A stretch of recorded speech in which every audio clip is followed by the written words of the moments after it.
Hey there, welcome to day 2782 of What Shipped You Know. Sharon Horne-Ellstrom here. This is a place where I document my journey, share my lessons learned, the good, the bad, the ugly, because our lives have some of all of that in them.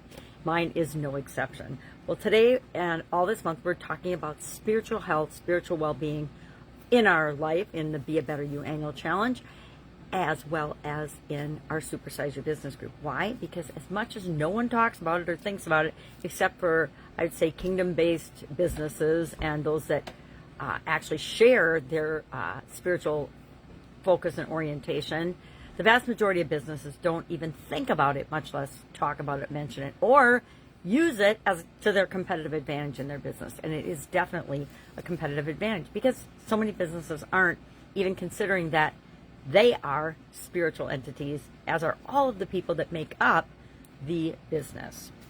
So today we're talking about intuition and how do we experience intuition? How do we know what that sixth sense is? How does it feel in our body? How is it impacted, and how does it impact our decision making and how we show up in the world, both as individuals and as part of organizations? Because we're all part of some types of organizations. At least the vast majority of us are.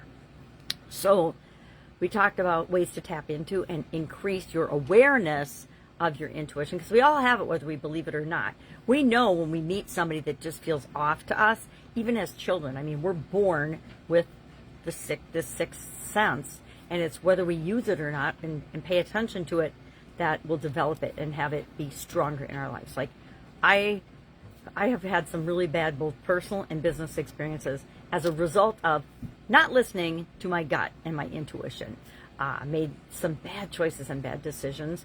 And, we never know they're bad decisions and bad choices until after bad things start happening because of the choice or the decision we made.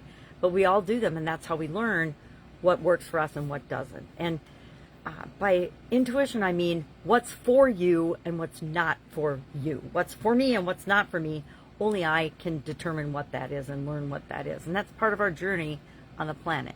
So that's what we're focusing on and talking about today. I'd love to hear a story, if you are willing to share, of how listening to your intuition turned out really well or not listening to your intuition turned out badly.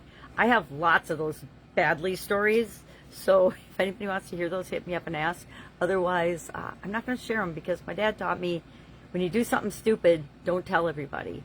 I'm pretty bad about that. I pretty much tell everybody, but I'm trying not to.